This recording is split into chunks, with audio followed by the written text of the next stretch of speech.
announced that they want to achieve a dream that they had for decades. But after that, it will realize that such a dream has reached a dead end. And those countries are Morocco, Algeria, Tunisia, Libya, and Mauritania in order to achieve security coordination and also to open borders and also to have a common and a joint policy between those countries.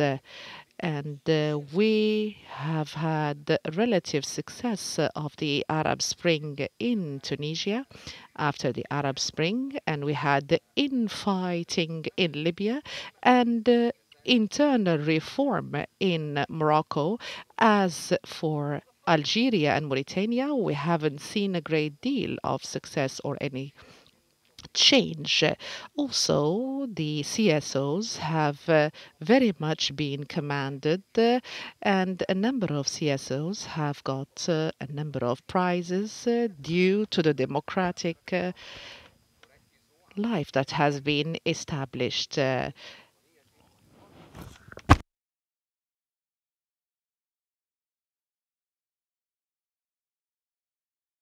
So, where is reform in the Arab Maghreb?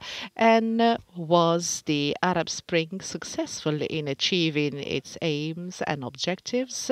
And what has remained out of this integration and complementarity between the different states of the Arab Maghreb? And why has this endeavor been stopped? Although there are economic, social, and other components that are shared between these countries. This question and many other questions are the ones that we're going to attempt to answer through this seminar that is being convened by Al Jazeera Center for Studies, and it is being convened here in Tunisia in partnership with the Center for Mediterranean and International Studies. So we're going to screen a report, and after that we're going to come back for discussion.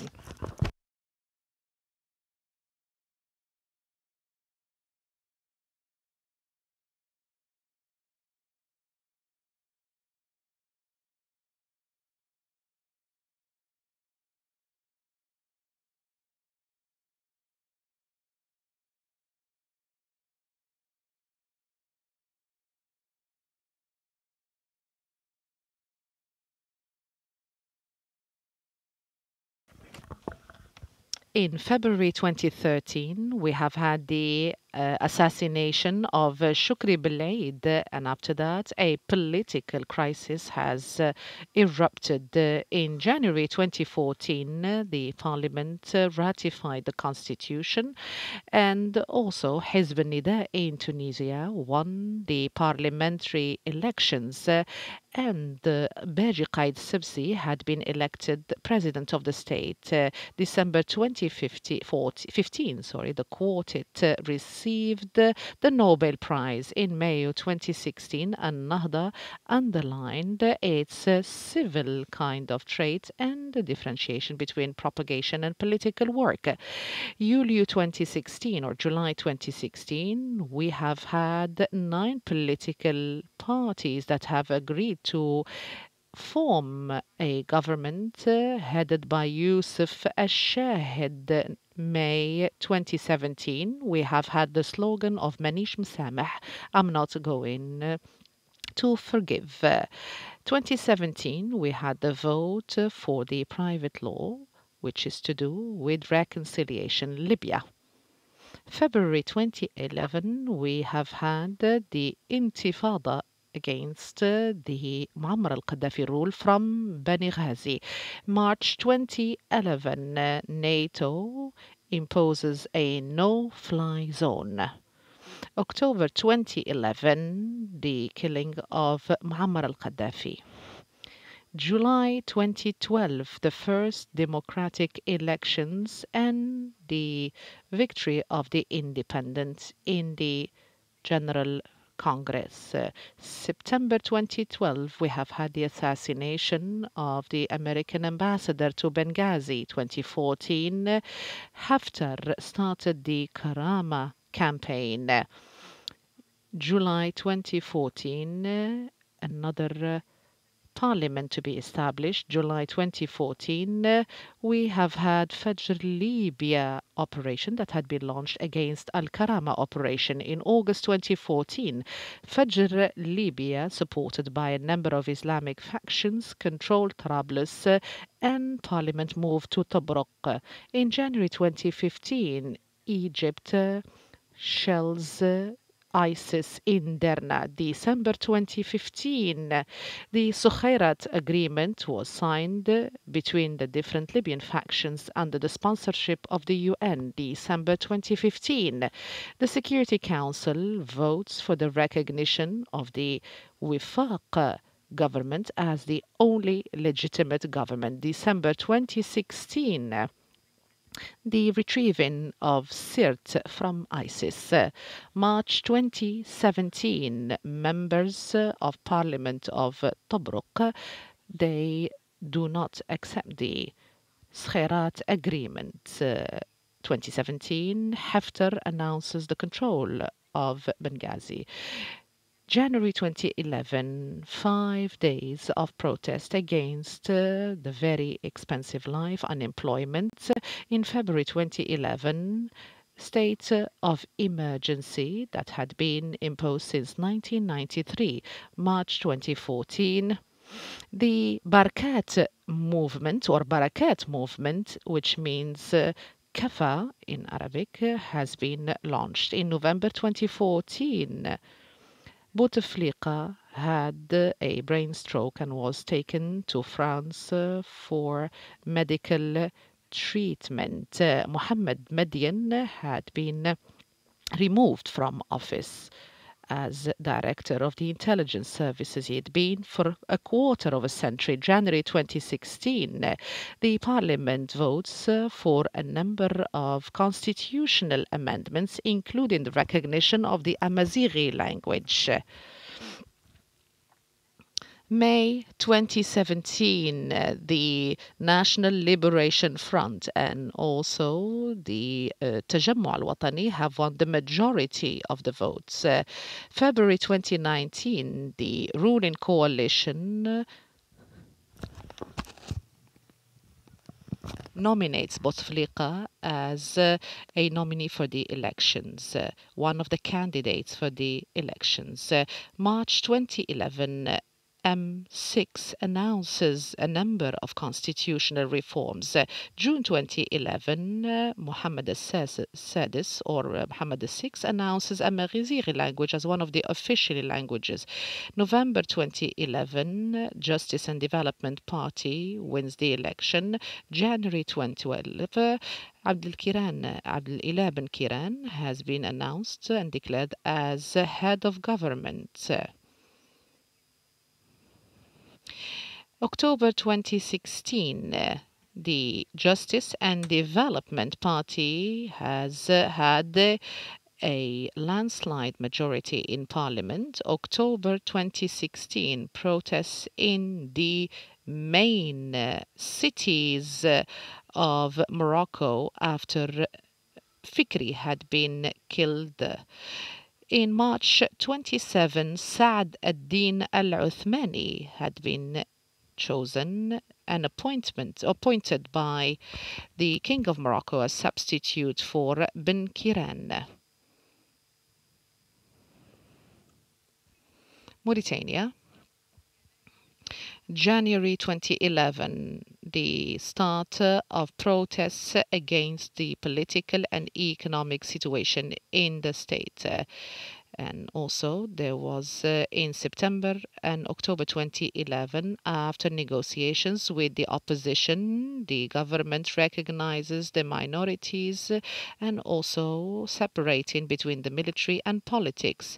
In March 2014, the different charitable organizations have been closed, especially the one managed by Wuld Dudu.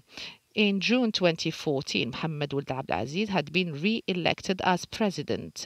August 2014, the African Liberation Forces have disseminated a document in Mauritania. March 2015, There was a fatwa that has been issued in order to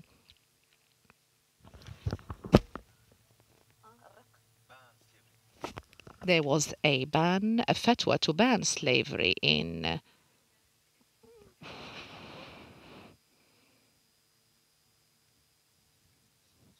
We would like to welcome you once again. Would like to welcome our guests, and this is going to be the future of the Arab Maghreb and the role of the civil society. We have Dr. Mukhtar, the director of Al Jazeera Center for Studies, Dr. Abdelrazak Mukhtar from the Tunisian University, Dr. Ahmed Al Atrash, professor of politics and international relations from Trablus or Tripoli, Libya, Dr. Ismaili Hamoudi from Moroccan the Fifth University in Rabat, Dr. Al Bazouz, professor of political Omar Bazouz, professor of political science from Tizi Ouzou in Algeria. And we would like to welcome, ladies and gentlemen, the guests with us here. You're going to be given the opportunity to ask and pose questions to the different panelists and also our guests from the different platforms through Al Jazeera Mubashir. So we're going to give 5 minutes to each and every panelist to introduce the topic, and after that we're going to come back. We would like to start with Dr. Mohammed Mukhtar Al Khalil. The Arab Spring has gone through many phases in the Arab Maghreb, and the outcomes of such a revolution is between relative success in Tunisia and also infighting in Libya and reform from inside the state in Morocco, and Algeria and Mauritania have not witnessed a great deal of change. So the reform process, what are the outcomes, particularly after 8 years since the beginning of such a wave? I would like to welcome you. May the peace and blessings of God be upon you all. So we renew hope with Al Jazeera after 30 years since the beginning of the union that had stopped for political reasons that are very intricate in this region. And today is one of the days in which we remember memories of the Arab Spring. That was a dream. Many people wanted to achieve something for this Ummah, the Arab nation, but many factors have stopped, has nipped it in the bud, and the Arab Maghreb region talks about such or reflects such a situation. So we're talking about so many components and factors and commonalities. Arabic language, Islam, and also there is some kind of similarity when it comes to social unity between the different regions. Bourguiba's word talks about the Arab Maghreb starts with the Maliki school of thought and also couscous as one of the most popular plates of that particular region. So the union of the Arab Maghreb, similar to the Arab Spring, was a dream that many people in this region, the Grand Maghreb, the Arab Maghreb, and many of the namings that have been chosen for that particular region. And we deal with these names as procedural that decide about what region that we are talking about and not descriptive of the particular area. So we have started with the Jasmine Revolution. That's how it was called or described in Tunisia. And from Tunisia, we have seen the popular move and act had been able to topple the regime, and the Arab Spring has given us a very high ceiling in Tunisia and a known ceiling in Morocco and a number of unknown ceilings when it comes to the other countries. So we have seen the success that was hoped to be seen in the elections, particularly that many people wanted to have a democratic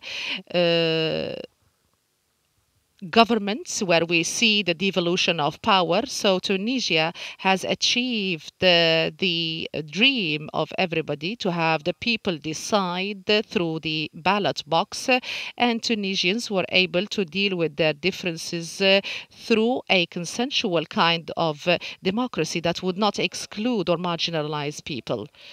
As in Morocco, reform took place internally from inside the government through the initiative that was undertaken by Mohammed VI in 2011 through the constitutional reform that was undertaken, and also to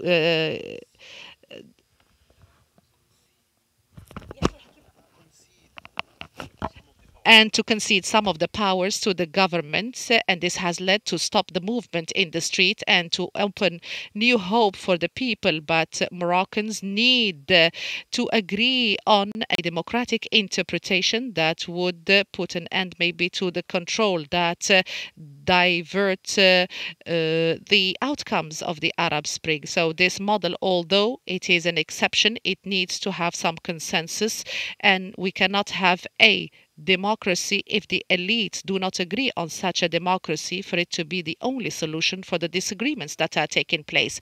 We do not say that we are living the impact of the Arab Spring, but no, what we are witnessing is the outcome of the counter revolution. The Arab Spring was meant to have something new. So we have seen partial success in certain parts, and we have seen that it has led to a civil war in certain other parts in Libya, Yemen, and Syria. In Algeria, there is a state of fear that has been seen since the decade in which we have had the issues that happened in Algeria. So this is a country with great historical, geographical weight, and would like to come back and say that the train of reform in the Arab Maghreb has started moving, and we hope that the impediments would see an end.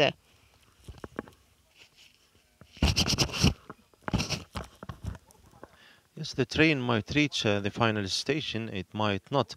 But before talking about Tunisia, we'll just try to quote some of the sentences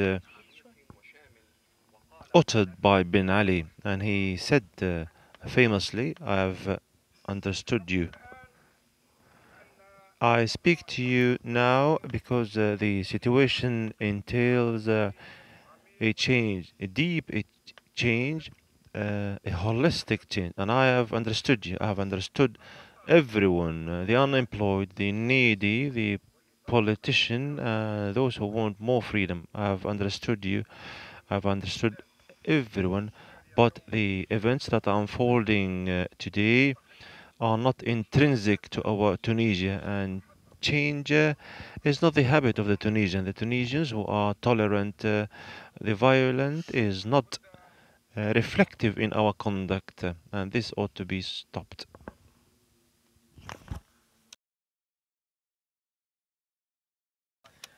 Tunisia has been successful in becoming a conciliatory democracy and a stable one. However, these achievements are being subject to economic pressure. Uh, do you think that the Tunisian experience was successful, and what are the external and internal challenges thereby? Indeed, I would like to use your metaphor, the train. The train of the Tunisian spring is pressing ahead, but some of the stations are not there yet. We need, as a matter of fact, to assess the achievements, the earnings, if I might say. I would like to say that we have earned a lot. We have progressed when it comes to the constitution, when it comes to the human rights, And when it comes to the rights, by and large, we have a constitution that we reached by consensus. We had fair and transparent elections. We had an orderly transition of power. We had also regularity in these kind of events. We have a space for the civil societies organizations and pluralism when it comes to the parties. And we have indeed reached a number of achievements in conformity with the Constitution of 2014. But we need to assess these achievements. We need for this Constitution to be entrenched. We need to strengthen the state. We need to strengthen the Constitutional Court because the Constitutional Court is the umpire that separates between all the powers, and we need also to emphasize the transitional justice's achievements. It was ambiguous and it was the Achilles tendon in this kind of achievements that we have achieved in Tunisia. The positive uh, uh, uh, points thereby are to do with the political domain. However, the socio-economic domains are still not up to the standards. So the revolution flared up to redistribute wealth and power. It was successful in distributing the power, however, it failed in redistributing wealth. As a matter of fact, now the transition period is difficult, and we can justify this difficulty. And as you know, the economic circle has not been up to the standards, and as you know, the political regime does not depend on democracy per se, but it depends on meeting the needs of the people and meeting the socio-economic aspirations. I think that the Tunisian case needs an economic related dialogue, a social one, to be preemptive in order to stave off any deviations from this revolution, because this revolution had met the political achievements or objectives. However, when it comes to the socio-economic achievements, we are not there yet.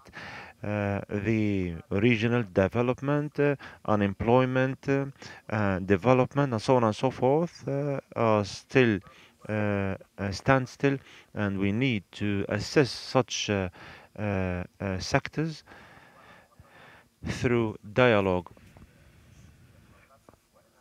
We need not to talk about politics per se. We need to talk about the socioeconomic issues in order to have our levers utilized to stave off any deviation or any setback. Thank you. Indeed, Dr. Abdurazak has said that the revolution was successful in redistributing the political powers, however, was a failure when it comes to redistributing wealth. We'll move to Libya, and let's remember Jalal al-Deghili, the Minister of Defense, when he declared the killing of Gaddafi. This kind of welcome of the assassination of Gaddafi and arresting him is not the optimal objective of this revolution. However, the noble revolution is to build the state of Libya in a way that we could meet the demands that I've mentioned in the prelude of this intervention. I ask the Almighty to be our patron, for us to be successful, to be of service of our country, beloved country, that has been generous to us for long years since Omar al-Mukhtar's jihad. So, the building of the Libyan state and meeting the revolution's demands was the uh, noble objective, but we had three governments and plenty of militias and armed factions. How could we read the Libyan landscape, especially when it comes to what took place recently? Ghassan Salam has been appointed as the UN envoy. However, he was not successful in disentangling the Libyan dilemma.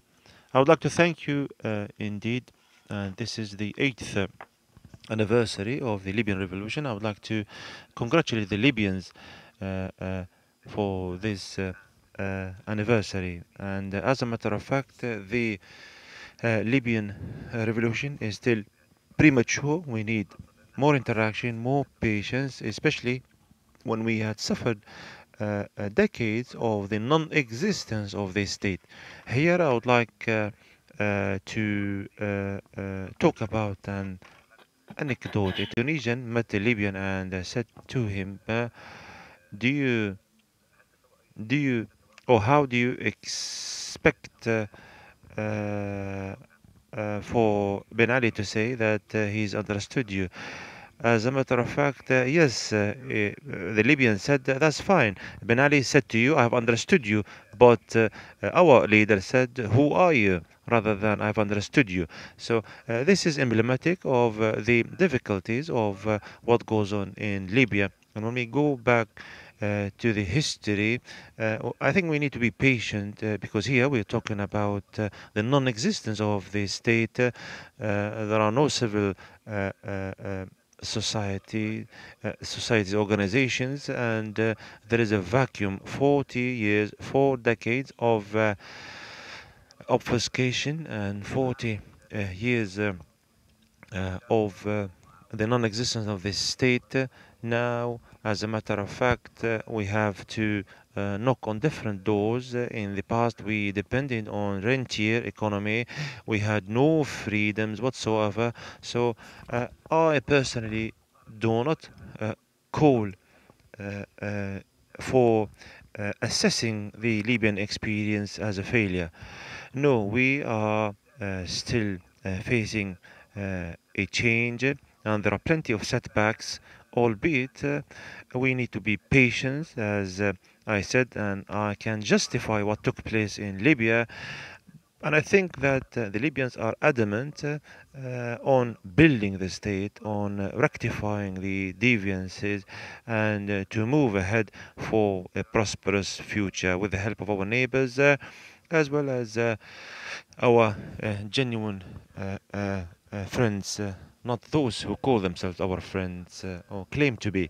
So the Libyan experience, with all its circumstances, is still not there. We are still pondering over our self assessment and our identity.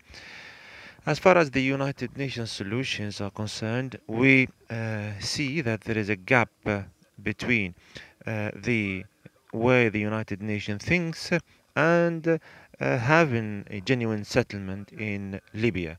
If we go back to the Paris meeting or the Palermo meeting or the Skhirat agreement, there are plenty of shortcomings and plenty of pitfalls. And I'm an expert in international conflicts. I see that the terminology has been ambiguous, and some of the concepts were very bemusing. We, as a matter of fact, were far away from pinpointing such definitions, and there is a case of ambiguity when it comes to the political mobility in Libya. We need to understand that the guarantees are not there, international or national. And in addition to that, the genuine stakeholders are being elbowed aside. We need to some such stakeholders, we need for them to meet each other, to come to the negotiating table in order to speak the truth and in order to understand that the interests can overlap. We need to start from a certain point. We have put into place what we called the social covenant, and it talks about a number of commonalities between the Libyans. Here we're talking about national unity, the security threats, as well as justice and other issues that the Libyans are interested in, development and so on and so forth. So if we focus on uh, such issues, if we had focused on such issues, the perhaps a solution would have been faster. I'm talking here about the Libyans, the Maghrebis, and the humans by and large. We need to secure ourselves and all the powers that they are working in our region. They work for the sake of the regime. The state, in accordance with the political definition, uh, does relate to a region, people, and the power. But in our case, we are focusing on the security of the state rather than the security of the people. We need to focus on the security of the people, and everyone will develop himself or herself before going and being at loggerhead with each other. So the Libyan situation is still not decided. So from Libya to Morocco, King Mohammed VI has announced in 2011 a number of constitutional reforms in the aftermath of the activities that have taken place and the events that have taken place in Morocco.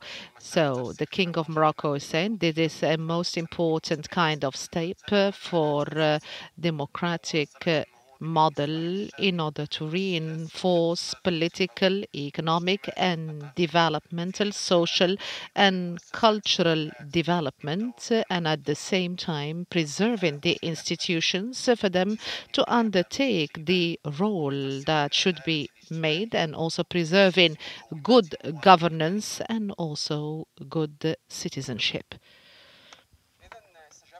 So King of Morocco responded to the protests, demonstrations that took place and looked into the power of the elected and the voters.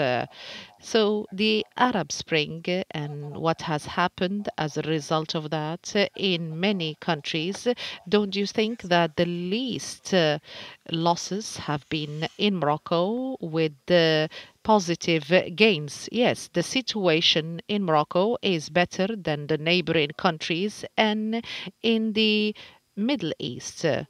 But when we compare what has happened with the promises and pledges that have been made in 2011 and what has been made in the last 3 years, we do not see any advancement or development. A year and a half ago, the King of Morocco says that the economic developmental project has reached a dead end, and this was in response to what took place in Jrada in the Rif in 2016 and even before that. So these protests have led to a question, which is social justice. After all the efforts that have been undertaken in 2011, this was not able to find a solution to social justice. And he also King of the Morocco linked responsibility to accountability. So to hold officials accountable and those who have been appointed or elected to be accountable for the different programs that are announced. Yes, there are projects that are launched, but we do not see any results on the ground. So this is one of the most important aspects that have been underlined in the 2011 constitution. These pledges have not been seen on the ground. Yes, we have a constitution. We have a number of institutions that we established as a result of that. We have a government.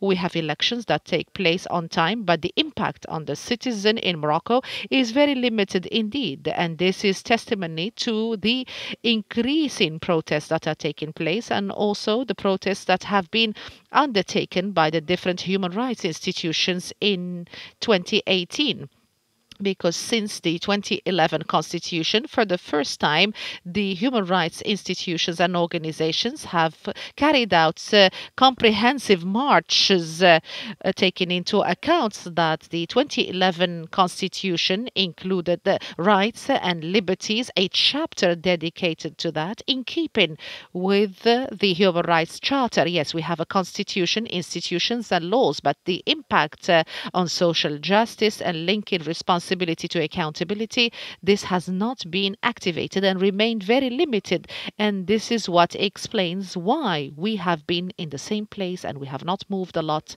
in the last 2 years. So the outcomes of reform have not been seen tangibly by the citizens. So it was on the constitutional and political level, but the citizen has not been able to see that tangibly, as you had said, Dr. Ismail. We move to Algeria. The presidential coalition parties have announced the nomination of Bouteflika for a new presidential term. The presidential coalition political parties announce and say to His Excellency the President of the state, that we are all going to stand behind his banner in order to continue with the demands that have been achieved, and also in loyalty to the achievements that have been made by Algeria. Our coalition, we do nominate Abdelaziz Bouteflika for the presidential elections that are going to take place due to the wisdom he has been known of and also the achievements that he had made. Our coalition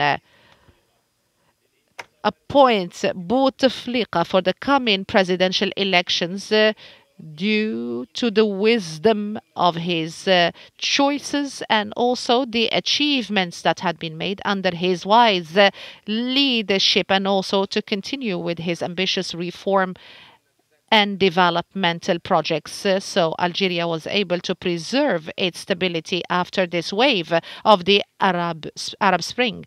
But this is seen as a very fragile kind of situation. Dr. Bazouz, how do you see the situation in Algeria? In the name of God, the most compassionate.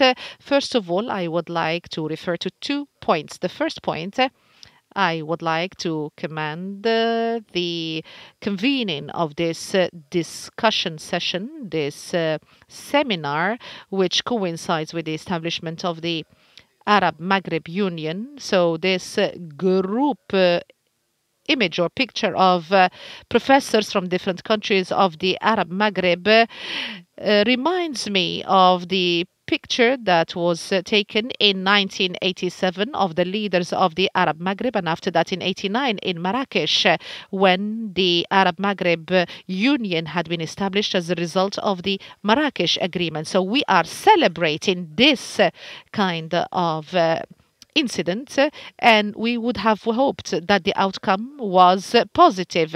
Perhaps we are going to talk about the situation after the establishment of the Arab Maghreb Union and if there are any possibilities of reviving such union. So let's talk about Algeria and what has been made in Algeria. The second observation that I would like to talk about, through the reports that preceded my intervention, many of the problems in the Arab Maghreb are similar to each other, irrespective of certain particularities. I have to say that there is an Arab Maghreb Union, and so many problems have been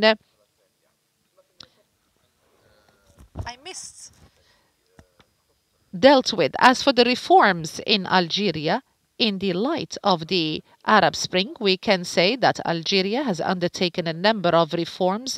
Before that date, Algeria did not wait the incidents that took place in the aftermath of the Arab Spring. As you know, that Algeria has witnessed similar kind of incidents in 1989, 82, sorry. And as a result of that, Algeria has undertaken a number of reform procedures as a result of the constitution that was established in 1987, which is a constitution that tries to underline and reinforce pluralism, liberty, political liberty, and also the establishment of associations. And there are a number of organic kind of laws that have been established, similar to the law that was established in 1987. Sorry to interrupt you, Dr. Omar. It seems that there is a problem with sound. So going to try to solve this problem. I'm going to come back to you in order to continue with your idea, but I would like to go back to Dr. Mohammed Mukhtar. We have not talked about Mauritania in the first kind of intervention and the situation. And Mohammed Ould Abdelaziz announced that he is not going to nominate himself for the second kind of term. So can you shed light on the situation in Mauritania? The outcomes of the Arab Springs in Mauritania were not direct. Yes, the people interacted very much with it, but the authority was able to contain the situation for it not to reach the last drop that would make the cup or glass spill. So there was a great deal of democratic openness and also accumulation when it comes to the audiovisual system, and also the freedom of the political parties, and the harvest was indirect. Yes, the monopoly of power should see an end, not by one president nor by one group. And as long as the military is the one that controls the authority, so there's not going to be a devolution of power. The second kind of result that we see was a result of an accumulation of efforts politically and legally, and particularly with regard to the popular acts in liberty and practices on the ground. And this accumulation is going to lead to positive results. Thank you, Dr. Mohammed. We go back to Dr. Omar once again. If you can continue with your idea with regard to the situation in Algeria. Yes, go ahead. I said that Algeria did not wait for the Arab Spring to happen to take a number of reforms in the light of the incidents that took place in 1988, because the situation in the streets, the boiling that was happening, has led the government to undertake a number of reform acts, particularly politically. We had the Constitution of 1989 that has underlined pluralism in terms of political parties and also freedom of expression. We know that in Algeria there is freedom of expression that is seen on the ground. We see it on a day-to-day basis. And also we have new rights for a number of social groups, such as women, who have been given the right to be represented through a quota system. And as for the aftermath of the Arab Spring, we can go back to the speech by Bouteflika in April 2011, if I remember well. That speech included a real manifesto or program for reform, which tried to underline what has been achieved and given in the past, and also to add other kind of laws, such as a law that was established in 2012 that regulates the establishment of CSOs in Algeria, but this time it was with a number of amendments, which is to have an agreement that would entail the right of establishing these CSOs. Whereas in the past the situation was different. It was only a declaration or announcement that was enough at the time to announce a CSO. So Algeria tried to rub shoulders with the events that took place, and we have seen the crisis that has emanated from the Arab Spring. So Algeria was wondering whether we're going to see a domino effect in all this process that was taking place, taken into account the effect that happens after one country falls. After the other. Was Algeria going to fall, or was it going to be steadfast and continue with its pathway? And now, with time, we realized that Algeria was able to deal with the crisis, but it doesn't mean that all problems have been solved. There are so many social demands that still exist, not only for a certain category or group of the community or society, some of them that want the economic and social life to be enhanced, and this is one of the outcome of the rentier economy as a result of oil. We know that the prices of oil have uh,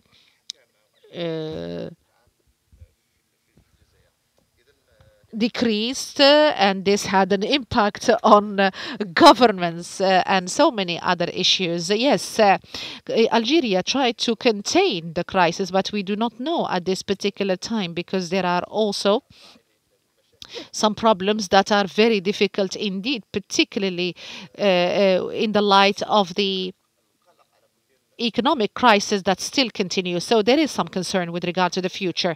Thank you so much, Dr. Omar.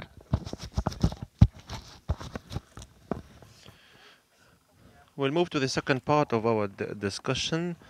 CSOs in the Maghreb were commended internationally, and the Tunisian quartet received the Nobel Prize for its role in making the revolution successful. Let's follow some of the following.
So the civil society was the central plank of the revolutions, especially in the Maghreb. Dr. Abdulrazak, how do you assess such a role, especially when the quartet had received in 2015 the Nobel Prize?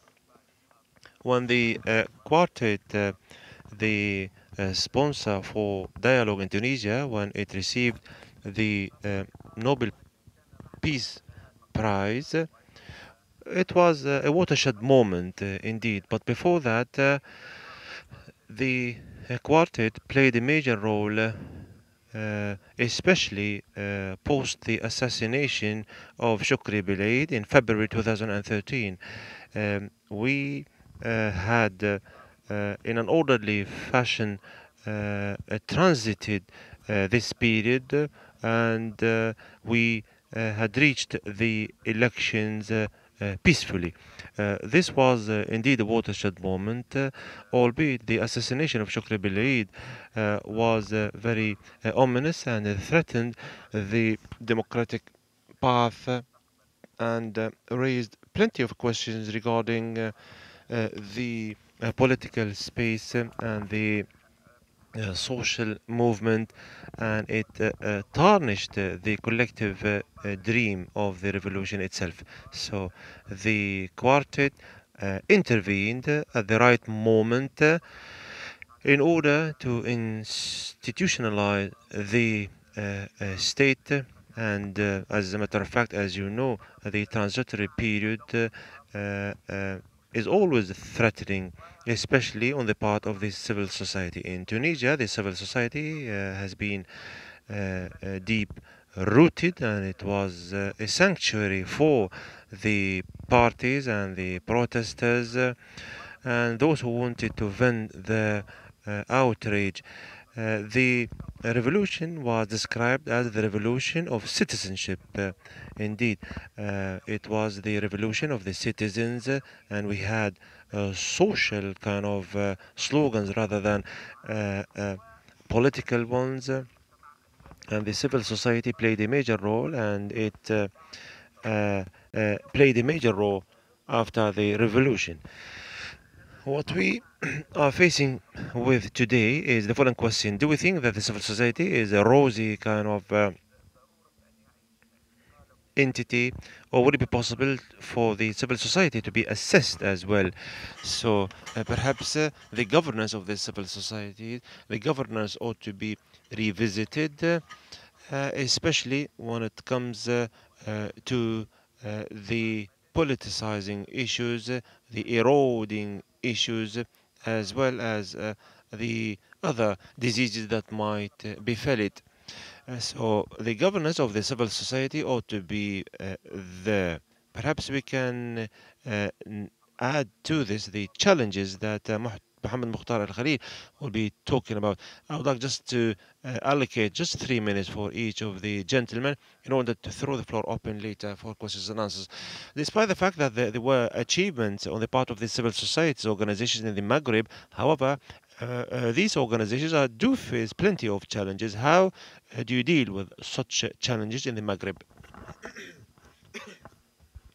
If we go back to the academic definition of the civil society as being the entities that do not are not subject to the power of the government and the ownership of private citizens. They are organizations that are voluntary based, and as a matter of fact, these organizations are deep rooted. Al Hassan Al Wazani in the 15th century, when he talked about Fez, he said that we had unions for tailors, unions for those who dye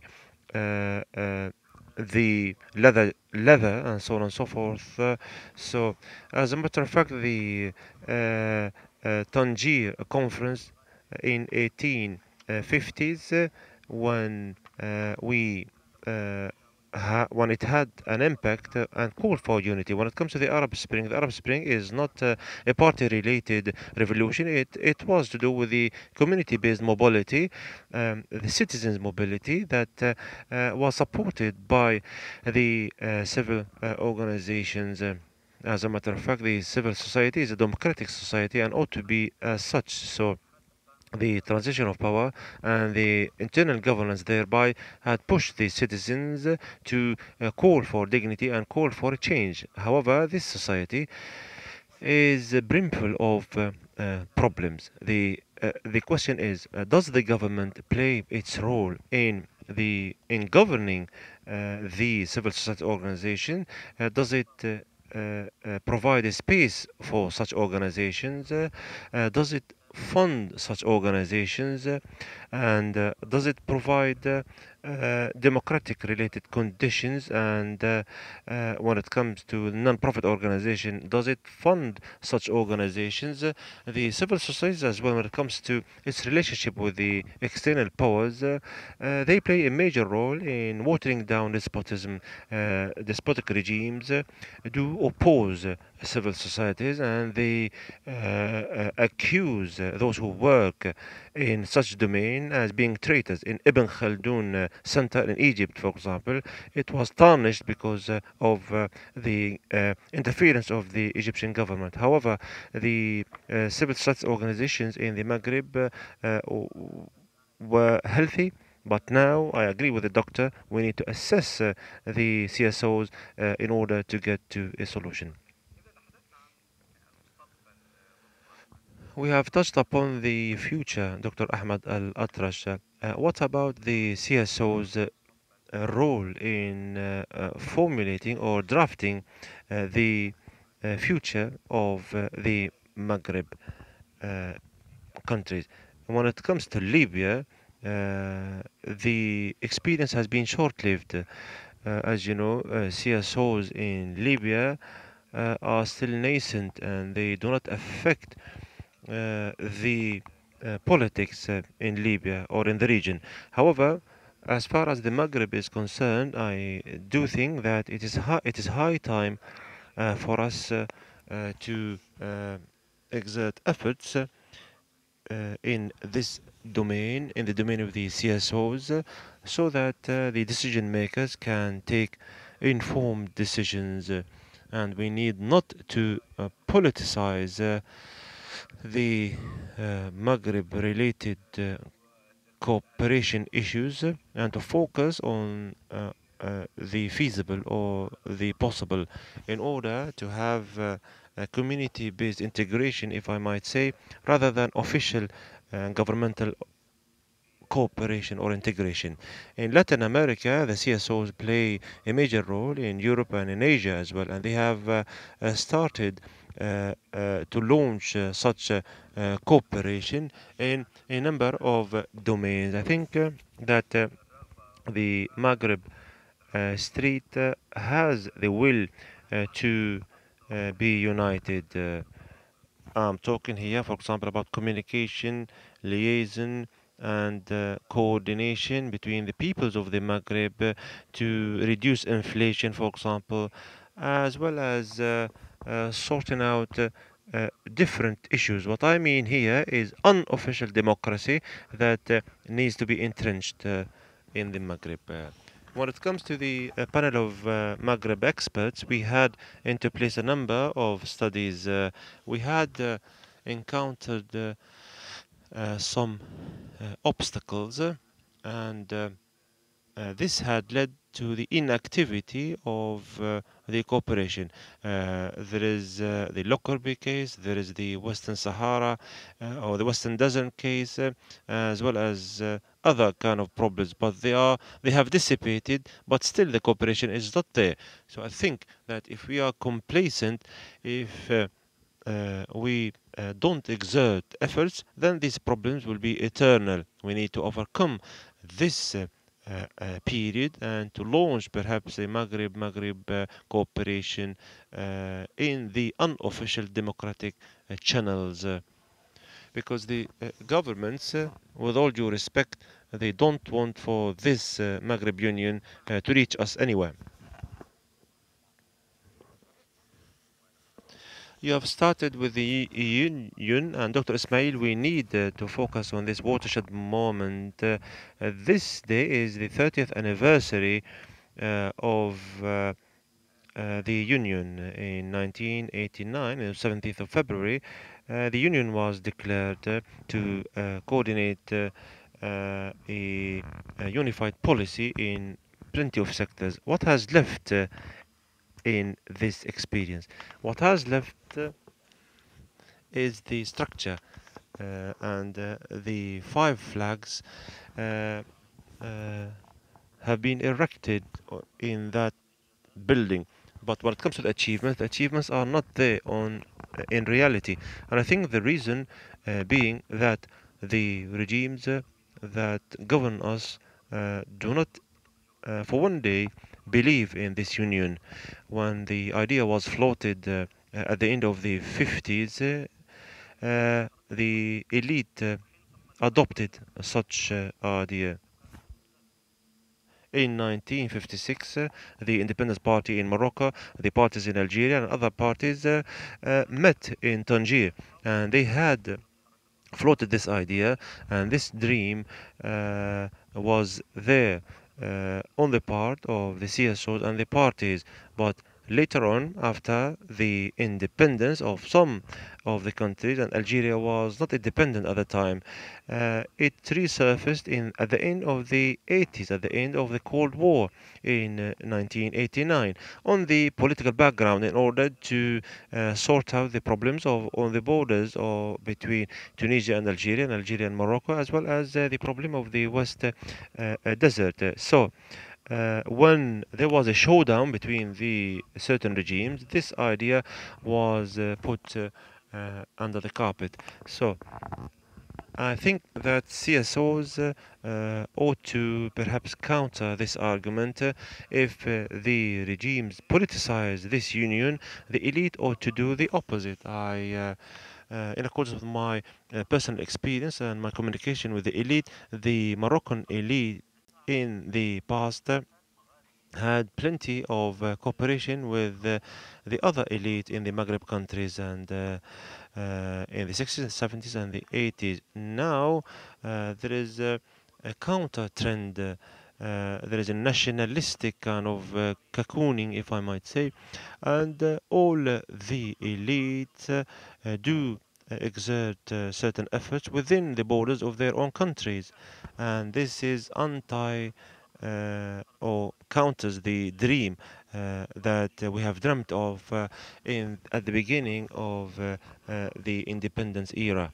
I think if the regimes politicize this issue, we as the elite ought to liberate this dream from politics and from the security. If we dispense with this security issue and the political issue, then the universities, the elite, the journalists, all of them can indeed meet together and perhaps break the volition of the regimes, the nationalistic views of them.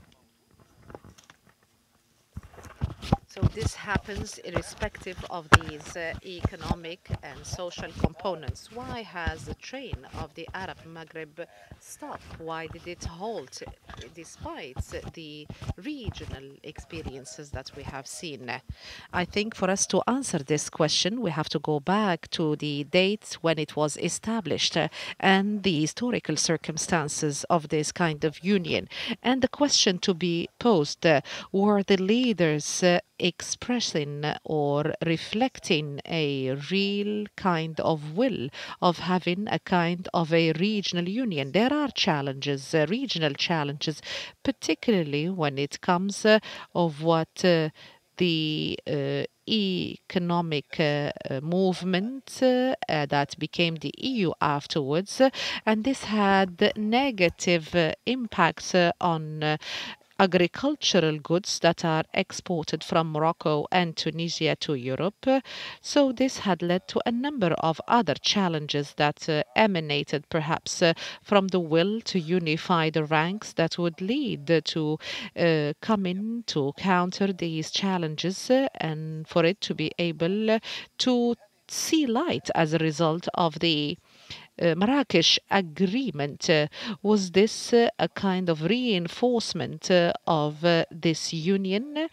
Through the different items of the agreement, we find that those items, articles, were very concise, and there was a great deal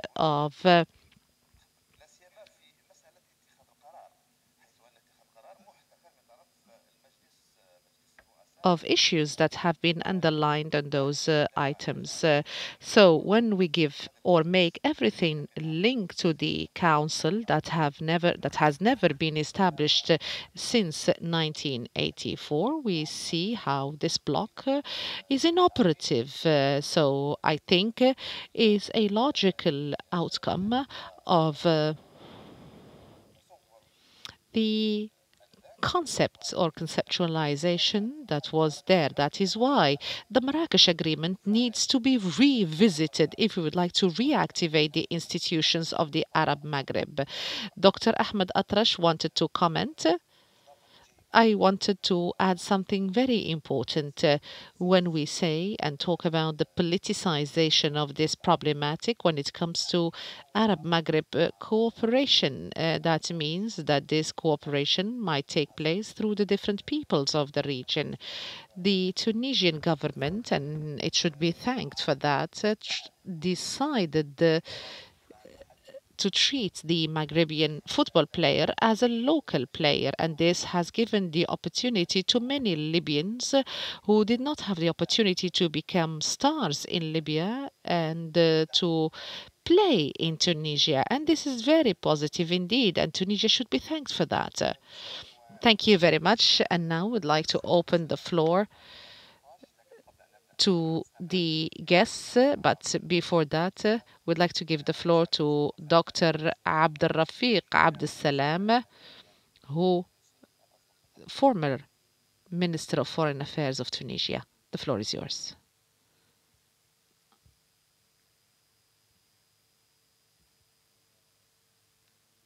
We can't hear the gentleman. The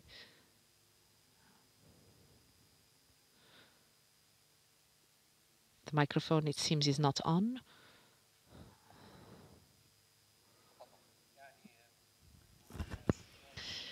In continuation of what has been mentioned by the experts, specialists in the Arab Maghreb region, this is one of the most harmonious regions from a cultural, linguistic, and social perspectives.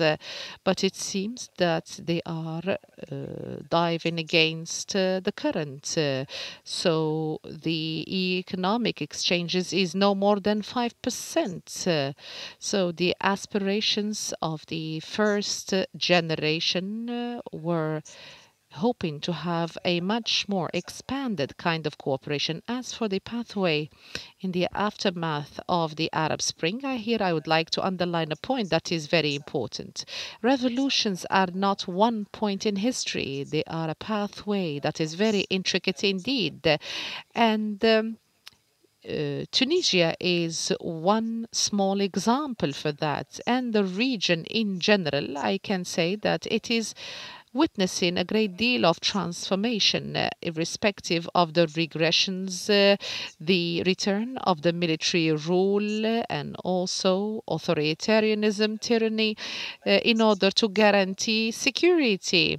Many say that to have stability is to have authoritarian and strong, between quotes, regimes. The 2011 movements have shed light on the very fragile kind of stability, because stability entails that should be a response to the aspirations and ambitions of people. We still have the difference between what is achieved politically and what is achieved economically. Nobody can shed doubt on what has been achieved politically, at least within the standards of the Arab world. The gains that have been made in terms of individual liberties, public liberties, a consensual constitution that reflects the aspiration of people, and also gains through institutions, CSOs that are dynamic. All these are tangible kind of gains. But on a developmental and economic perspective, the development is very limited.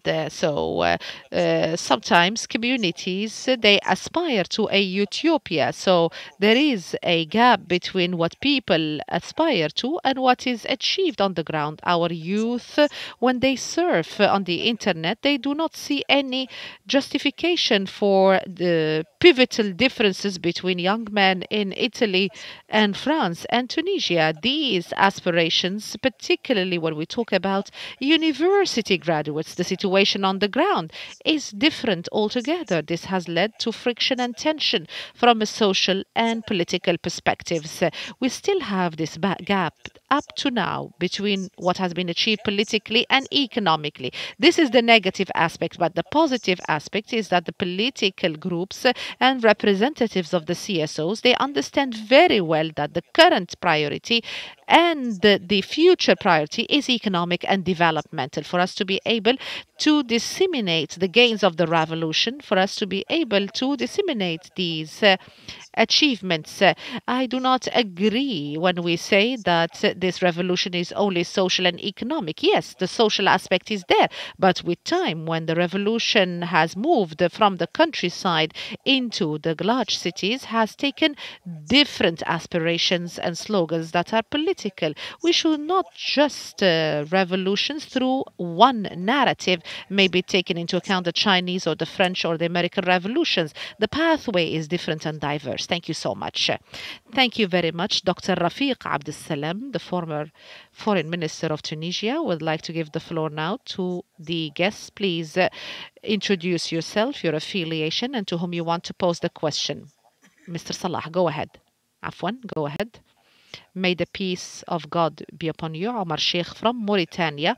I would like to bring to your attention that Algeria and Mauritania, each one of them has seen a democratic kind of spring before the Arab Spring. Mauritania, we had the failed coup in 2003, and the interactions that took place afterwards have put an end to the authoritarian regime by Muawiyah Ould Sidi Ahmed al-Taya, and this has led to elected political parties, and also the military has gone back to its garrison. So we have seen a number of attempts that have been made by certain Arab countries, and we have seen another coup that is with a democratic cloak. So Algeria also had the incidents and events of 1988 that had led to democracy in Algeria with a very high ceiling. Algeria, it's the first Arab country that accredited an Islamic party, political party. And I do remember when Hassan Ould Didi, when he came with a message to Ashadli Ben Jdid, the president of Algeria, criticizing this accreditation. And he said, Ashadli Ben Jdid, he said, Germany has Christian political parties, and I prefer to accredit an Islamic political party instead of having conflicts with them and fight with them in the different streets of Algeria. So there was a conspiracy that was exercised by both the GCC, the Maghreb, and also France against Algeria. So we have to understand the situation, the particularity of Algeria and democracy. Democracy is a pathway that is very long. So there is going to be a devolution of power in Mauritania. When we had the 1954 revolution in Algeria, France was forced to make both Tunisia and Morocco independent for them to have enough time to concentrate on Algeria. So the fate of these interactions is going to have a great deal of impact on the future of democracy in the Arab Maghreb in general. May the peace of God be upon you. I'd like to thank Al Jazeera Center for Studies and the Center for Mediterranean and International Studies and Al Jazeera Mubashir. I would like to comment on the position of Algeria vis-à-vis the Arab Spring. I think that the Algerian regime tried to circumvent the situation because it benefited from the decade where we had fire, because it tries to gather between this dynamism and the bloodshed. If you want to move and have any acts, you should not forget that you have lost in excess of 1 million of people, and the media tried to link this dynamism that took place, the popular dynamism, and the price that was paid through the shed lights. The second thing, the Algerian regime also benefited benefited from the rentier income through oil in order to establish social peace. The different popular sectors had lost hope in all elites, all kinds of elites, because the regime was able to tame all representatives of the elite. The other thing,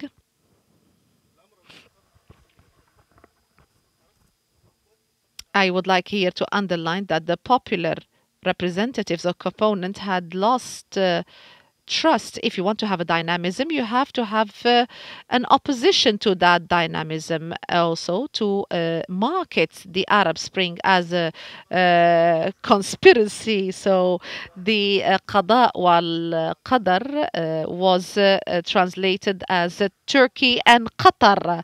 So all the people in Algeria knew NATO more than the head of the municipality.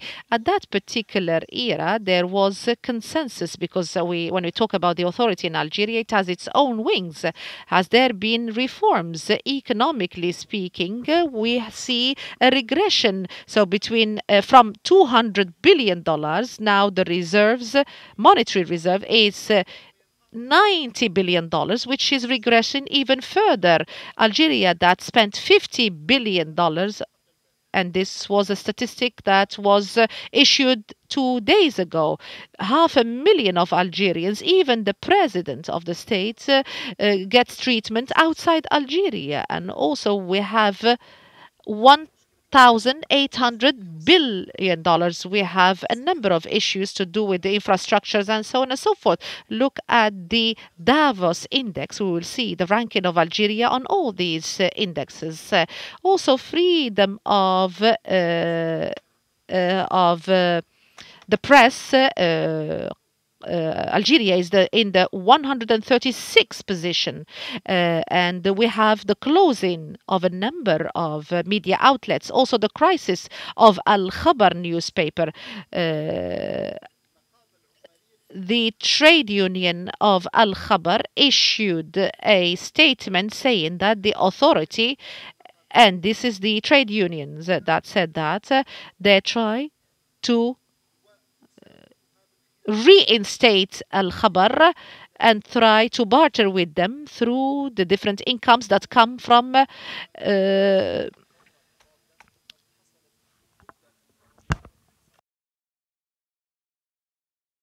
through advertisement.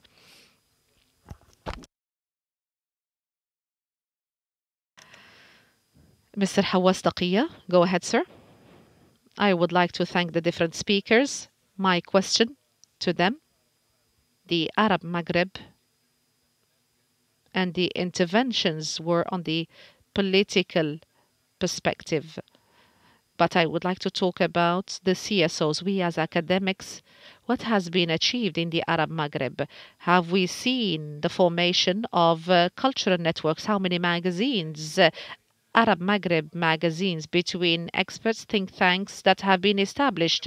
How much rapprochement or twinship have we seen between different universities in the Arab Maghreb? What is the number of networks, cultural networks, that have been formed at the level of intellectuals? And we are not talking about the rest of the institutions, of course, because this is not only to do with the will of politicians, but to do with our will. So if we criticize politicians, we need to revisit what we give to this kind of joint or common dream. So there is a kind of a natural link between democracy and the borders that we were expecting to be opened in the aftermath of this democracy.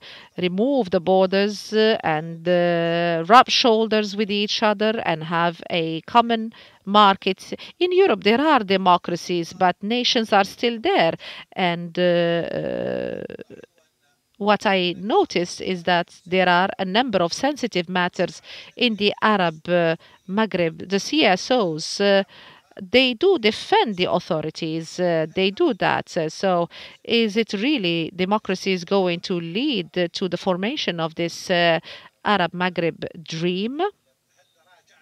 Have we reviewed and revisited ourselves for us to understand and to know the parameters of rapprochement and what has been achieved so far, and how can we strike a balance between our particularities as Moroccans, as Algerians, as Tunisians, and the commonalities, the common grounds, because we do not want to sell any mirage to each other.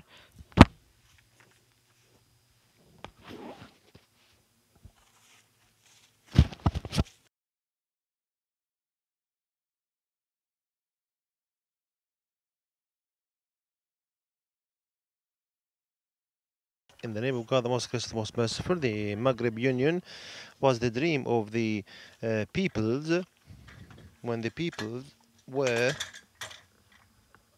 Yes, please carry on. Right, the Arab Maghreb Union was a dream for the peoples when the peoples were not chasing the loaf of bread. At the time of our forefathers, the independent countries, we had a space for the people to dream. Now, under the umbrella of these corrupt regimes, the dream has become a luxury, and people are chasing the loaf of bread.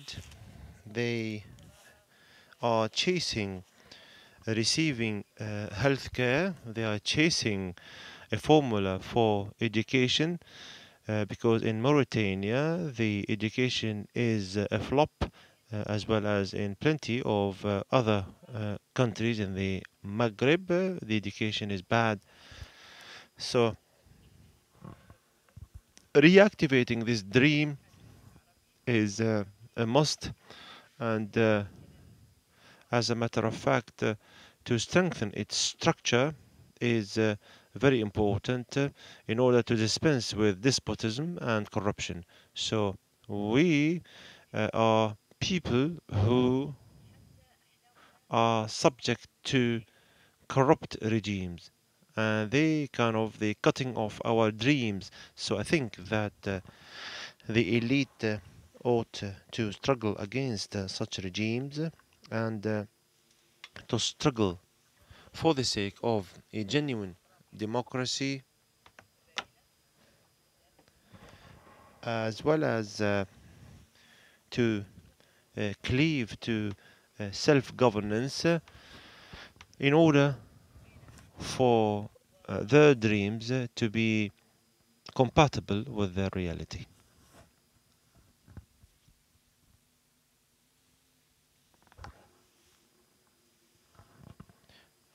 Thank you. Assalamu alaikum. I've got two questions. Why didn't we benefit from the successful Tunisian story, and why didn't we emulate it? And is the reason to do with the political differences or the lack of political will? My second question is as follows. Uh, this day is the 30th anniversary of the Union. Why the Union failed to provide us with solutions, especially when it comes to the issue of the Western Desert? Would it be possible for the Union to be perhaps a catalyst for such solution, or is it just a deferred dream?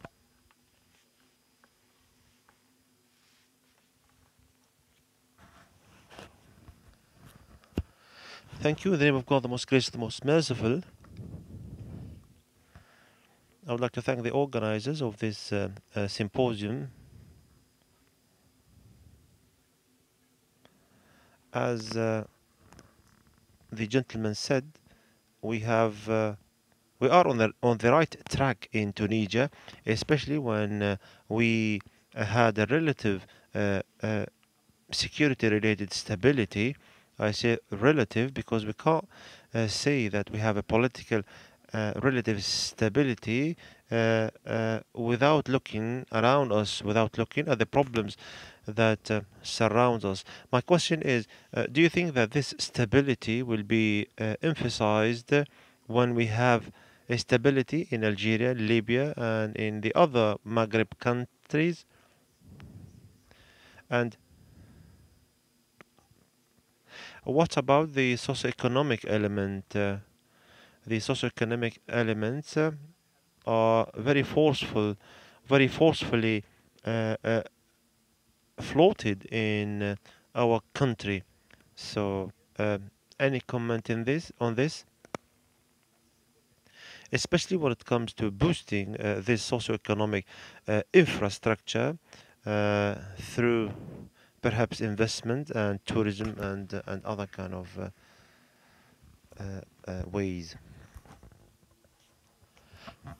Thank you, Fatin Al-Lajmi. I am an anchor. I am also a tutor as well as a student at the Tunisian Institute of Politics. I would like to welcome the Al Jazeera Center for Studies.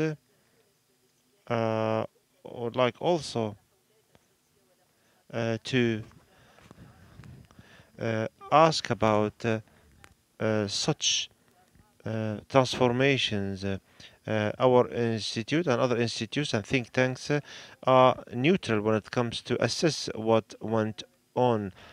Today, as a matter of fact, is the 30th anniversary of the foundation of the Union, and most of the Maghreb countries have witnessed deep transformations and crises. Why was the Union absent in supporting democracy, stability, and immunity from foreign interference? My second question is as follows: why the Union was absent as well in activating its own objective, especially the economic ones? And the evidence is that we don't see any agriculture, commercial, or economic kind of development in these countries. Mr. Ismail, yes, I was expected to listen to the variables in this equation. For example, when we talk about Libya, the revolution is an unframed action. It is not a premeditated project, and consequently, it is a very swift kind of action in a country that lacked pluralism. And any plurality will be a failure. What took place is that the regime was toppled, and then we wanted democracy, elections, uh, pluralistic parties. However, the theories were lacking, raising awareness was lacking. So the constitution has become just ink on paper rather than being mature through the community based mobility or dynamism.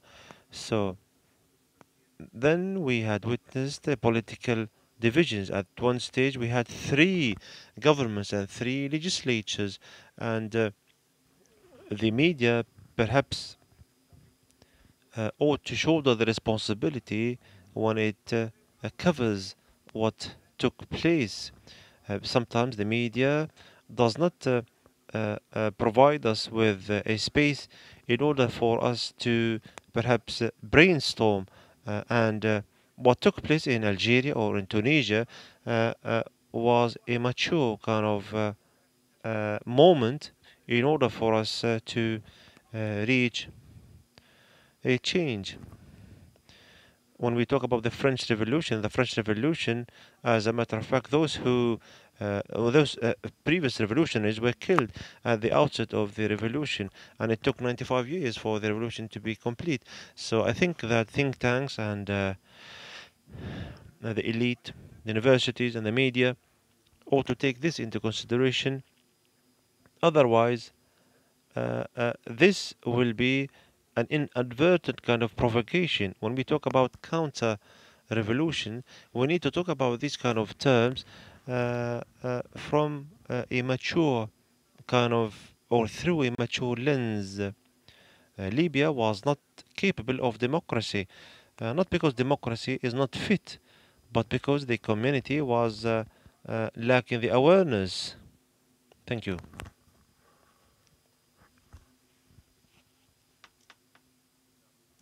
In the name of God, the most gracious, the most merciful,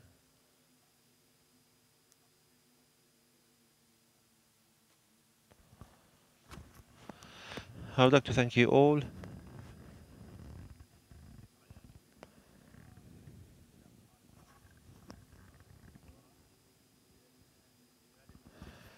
As a matter of fact, we don't need to celebrate this anniversary. We kind of living a coincidence, kind of this day coincides with the 30th anniversary. We kind of reminiscent of those memories. It's nothing to do with celebrating the anniversary. Uh, so the problem doesn't lie in the legitimate inspirations of the peoples at the time when the leaders met and the motivations that propelled the Libyans and others to declare war or to declare revolution rather are legitimate aspirations as well and justified motivations. However, the internal resistance and the external resistance for the Union and the Arab Spring and the democracy threw spanners in the work, and this kind of obstruction ought not to be an obstruction. The Maghreb Union ought to have an objective, and we need to struggle to meet such objective. And as a matter of fact, the dignity of the peoples in the Arab world ought to be augmented and met. The other observation is as follows: what we've been talking about in the previous years when we've talked about foreign intervention and the other problems and so on and so forth. I think that the CSOs ought to shoulder this responsibility and shed light on such problems. Indeed, they can do plenty. They can do what the governments fail to do.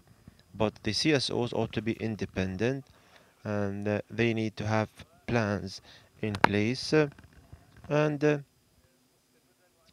they need to work incessantly and they need to have something to offer because it's been noted that some of the CSOs don't have their own agenda, but they are provided with agendas.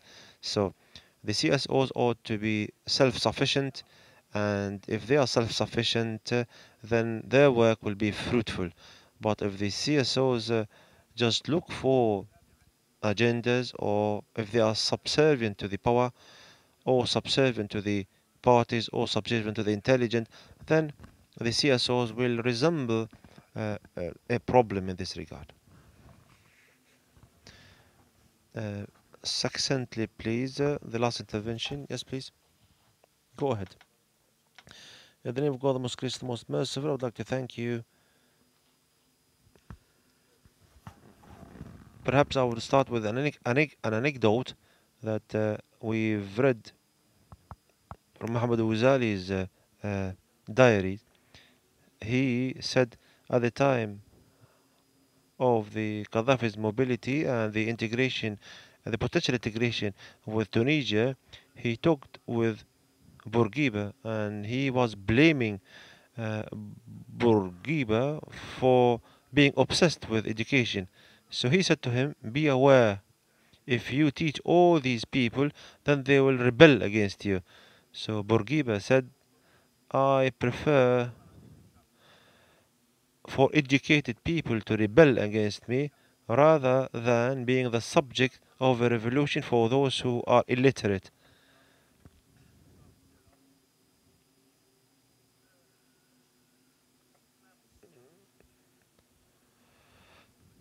As far as this theme is concerned, the CSOs and so on and so forth, the elites, the issue in the Maghreb and the Arab world is political par excellence. There are regimes who oppress the populace and they cleave to the power. They want to cling to power for eternity. And as a matter of fact, some pluralism and some freedom of press and some other issues are just features that are superficial, cosmetic. In Mauritania, we have a phenomenon of dumping.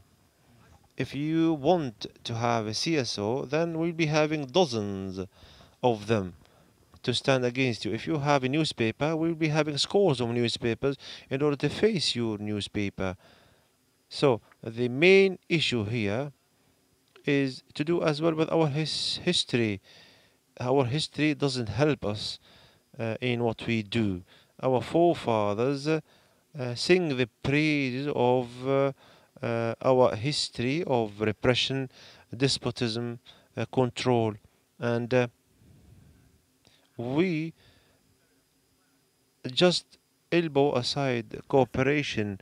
We always talk about struggle, about fight, and this what we are living indeed in our reality. Sorry for interrupting you. I would like to go back to our panelists to comment and answer uh, some of the questions. Some people wonder about what has left from the integration and from the union after 30 years of this union. The big ideas don't die, and if the Maghreb Union is a huge dream, then the problems will be big indeed. And as long as we raise the awareness, I think we will meet our objective. Uh, those who want from Tunisians to go back to the pre-revolution era, they won't go back because awareness is an accumulative process, and awareness does increase rather than diminish. We do understand that our peoples believe in the Maghreb Union, and some regimes also believe in this. As a matter of fact, the neighboring countries do believe in this as well. The European pressure as well was one of the aspects of establishing such union. The train of the Maghreb Union has been stopped or halted in the uh, sand of the Sahara, in the sand of the western desert. And the problem is to do with the two regimes responsible for this problem and the lack of openness, as well as as a matter of fact, I can say that we need to solve the problem of the Western Sahara. As a matter of fact, before getting to the Union, we need for Germany and France to be in conformity with each other, i.e., I mean Germany and French, I mean Algeria and Morocco. Thank you. Mr. Abdulrazak, perhaps if you have any comment on what has been raised by the guests. Yes, we can wonder about exporting the Tunisian experience or thinking of doing so, contemplating the matter. I don't believe in exporting any experience because every revolution has its own dynamism and has its own mobility and rhetoric and so on and so forth. However, you do understand that the regional determinant and the national determinant, there is indeed a space for interaction whereby the regimes and the peoples can be affected by the geopolitical interactions that had surfaced in Tunisia. But deriving lessons from our experiences, can be encompassed uh, through the elite, through the academic circuits, and so on and so forth. And the question is as follows: we, as lecturers and academics, have we reached somewhere when it comes to science related cooperation? Yes, with Morocco and Algeria and Libya, and to a lesser extent with Mauritania. Yes, we have interacted scientifically, and I can say that the CSO uh, have the power to dispense with the threats of security, and the CSOs do play a major role because they are fluid. They move smoothly in order to reach the objectives. We can have, for example, a Maghrebi forum, and we can emulate this indeed experience. Very briefly, and I won't answer all the guests. So, my answer when it comes to the academic cooperation, there is a Magharibi academic cooperation, as the doctor uh, has just said, but it moves with a snail's pace. As a matter of fact, the funding are lacking, but we need to seek knowledge, and but we suffer from acquiring the knowledge in order to have into place an informed decision. When it comes to the union itself, whether it was a failure or a success, I think that the idea emanated from the CSOs, emanated from the civil society organizations, and between two brackets, it was abducted by the leaders in order to be utilized for something else. I think in Marrakesh, when the union was signed, the circumstances were different. When it comes to decision making mechanism, we can talk about circumstantial conditions. When we go back to the circumstantial conditions at the time and compare it with the establishment, for example, with the Arab League, we can say that they are similar. As far as the last point is concerned,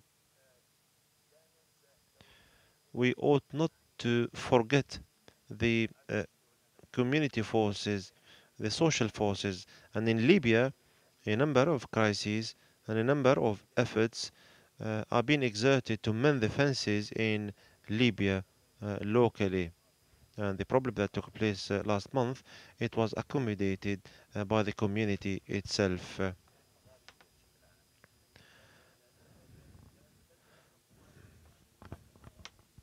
Thank you. Sorry, just one point.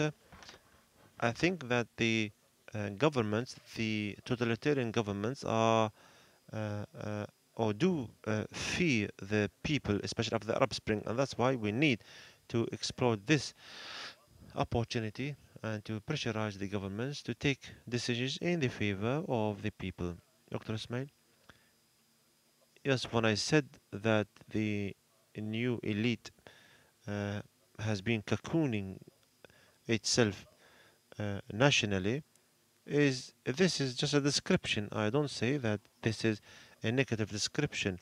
In the 60s and the 50s, the elite in different countries were more cooperative. Now there is a limit for on this.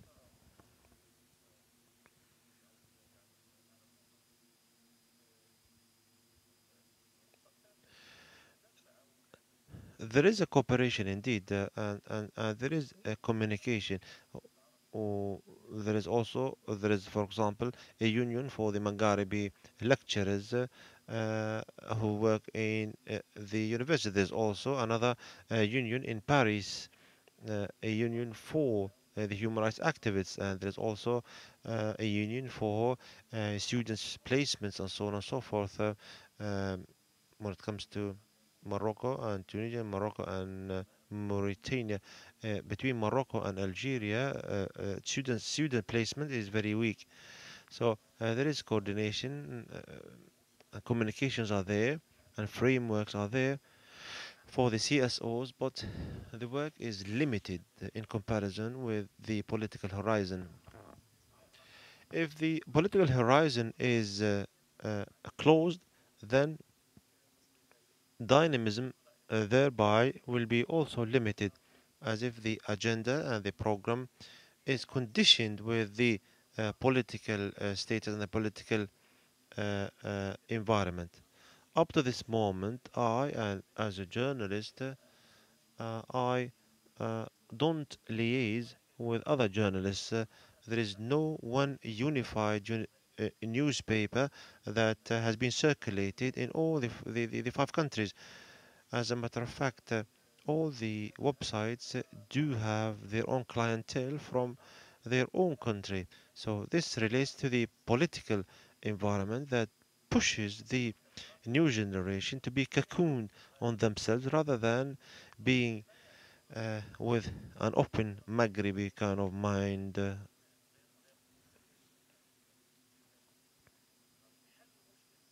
Thank you.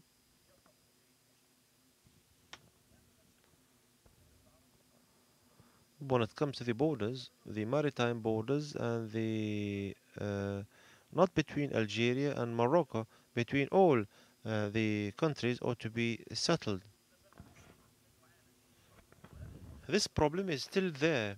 This is the main problem. If we don't solve the problem of the borders, then the other dossiers will still be on the shelves. Thank you.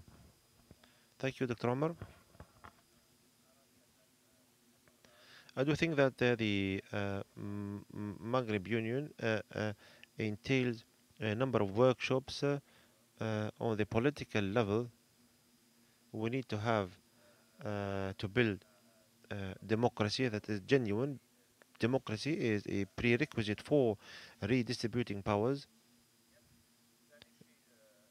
and when it comes to the foreign intervention that obstructs this path, we need to curb such intervention.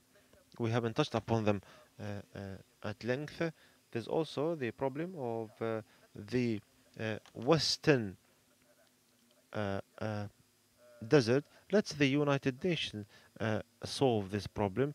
As far as the economy is concerned, we need to improve the inter economic relationship between the countries. As a matter of fact, the EU started with a 20% of exchange in 1957, and we can have this humble start. As far as the culture is concerned, from my own perspective, I think that we need to build a Magharibi new identity. How could we do that? I think all the CSOs ought to participate, especially the media, to kind of coin another supranational identity, to think Magharibi rather than thinking Algerian or Tunisian, or we do still have this idiosyncrasy, the national one, but we need to think from the Magharibi lens in order to move ahead. And that's it. Thank you. Our panelists agree that despite the fact that the union was a dream, however, 30 years later, it did not achieve its objectives up to this moment because of a number of challenges, and they agree that the train of reform has set off. Tunisia was successful in redistributing the powers, however, was failing, or it did fail when it comes to redistributing the wealth. Morocco withered the storm of the Arab Spring. However, the reforms were not up to the standards. Algeria and Mauritania uh, uh, cleaved to the status quo of the fragile stability. And the panelists alluded to the fact that the independent CSO's role will be inherent in formulating the future of the Arab Maghreb world. I would like, at the end of this session, from Tunisia to thank all the panelists. I would like to thank Al Jazeera Mubashir as well as the Al Jazeera Center for Studies, as well as the Center for Mediterranean and International Studies, Dr. Muhammad Mukhtar Al Khalil, Dr. Ahmad Al Atrash from Tripoli, Dr. Abdul Razak Mukhtar from Tunisia, Dr. Ismail Hamoudi, a political affairs, uh, uh, and Dr. Muhammad Azouz from Algeria. I would like to thank you all. I'd like to thank the guests for their interaction and their questions. And thank you very much indeed.